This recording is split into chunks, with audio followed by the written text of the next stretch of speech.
बहुत दिनों से कुछ बातें थी मेरे जहन में जो शायद मेरे अंदर ही दब जाएंगी अगर आज मैंने ये किस्सा नहीं सुनाया तो।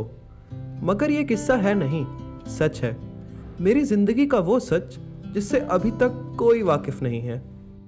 बात तब की है जब मैं कॉलेज में हुआ करता था। 10वीं में अच्छे मार्क्स के आ गए, पापा ने पीसीएम दिलवा दी और अब मैं भी एक इंजीनियर बनने की राह पर हूँ।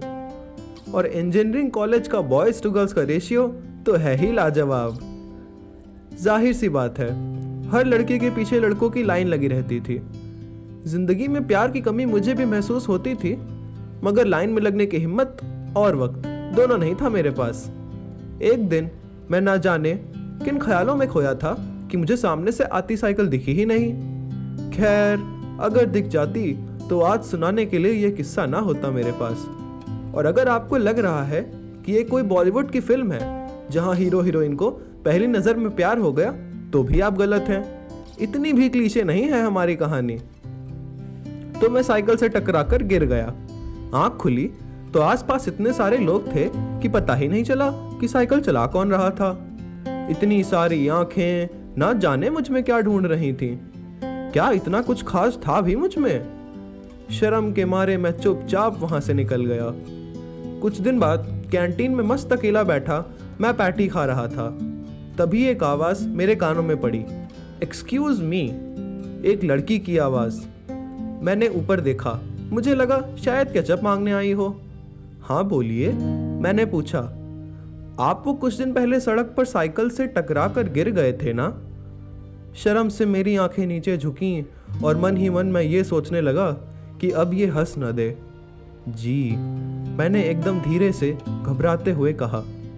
देखिए, गुस्सा मत करिएगा, मगर आपको उस दिन टक्कर मैंने मारी थी।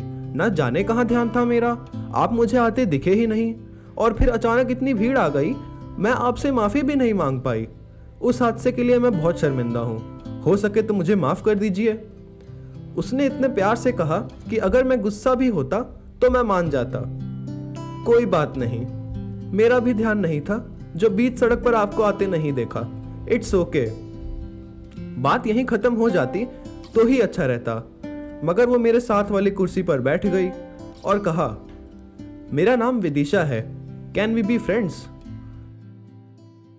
लड़कों से लबालब भरे कॉलेज में एक लड़की मुझसे दोस्ती करना चाहती है। ये बात मेरे गले से उतर ही नहीं रही थी। खैर, मैंने भी जोश में ही सही हाँ कर दी। और उसके बाद शुरू हुआ हमारी दोस्ती का वो दौर जो मैं कभी नहीं भुला सकता। साथ लेक्चर हॉल जाना, लेक्चर हॉल से कैंटीन जाना। 2 हफ्ते के अंदर हमें एक दूसरे के ऑर्डर भी याद हो गए थे। मैं एक मसाला पैटी और कॉफी लेता और वो एक बन मस्का और चाय। दिन बीते, रातें गुजरी, हमारी दोस्ती गहरी होती चली गई।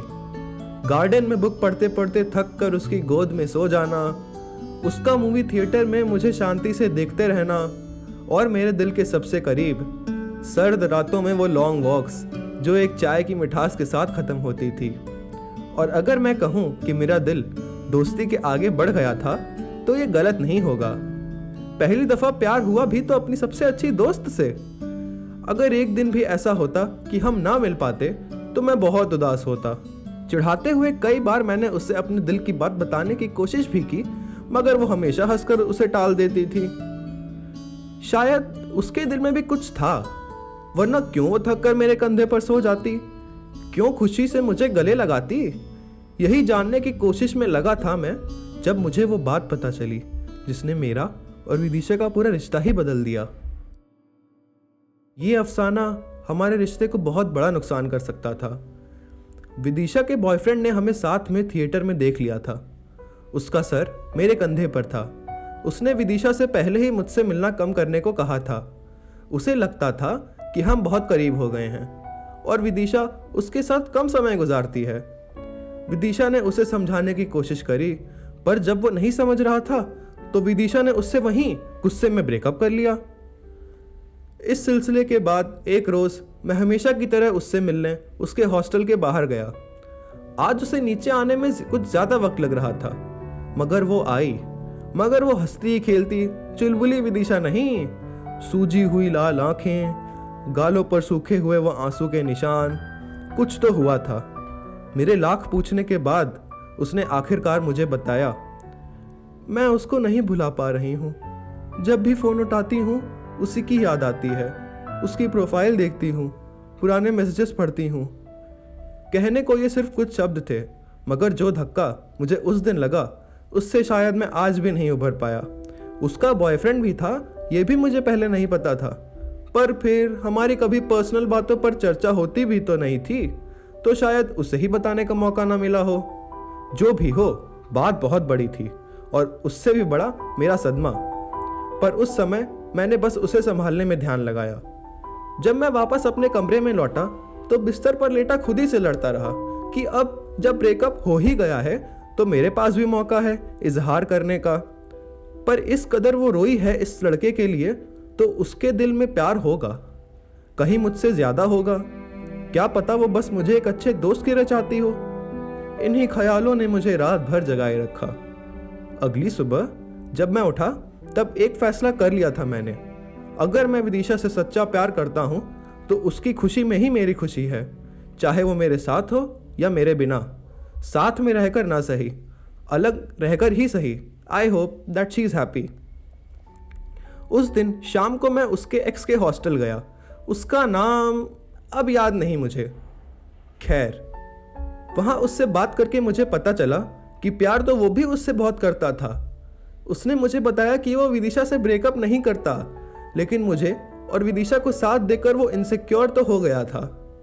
और अब जनाब सिर्फ इसलिए उनसे खफा थे क्योंकि उनका ईगो बीच में आ रहा था। हंसी आ रही थी मुझे उस बचपने पर, मगर अपनी हंसी को होठों में दबाए मैंने उसे समझाया कि विदिशा जैसी लड़की उसे जिंदगी में दोबारा नहीं मिलेगी। रिश्तों में उतार चढ़ाव तो आते रहते हैं, वगैरह वगैरह। उसे समझा तो मैं इस तरह रहा था जैसे मुझे सच में रिश्तों के बारे में पता हो। खैर, आखिरदार बरखुरदार मान गए। और फिर अगला सवाल आया कि विदिशा को वापस कैसे पाया जाए। इतना मुश्किल नहीं था वो। पहले उसने जाके विदिशा से माफ़ी मांगी, फिर थोड़ा मैंने उसे समझाया और बन गई बात। दोनों फिर साथ थे। विदिशा और मैं दोस्त अब भी थे और तब तक रहे जब तक कॉलेज में थे।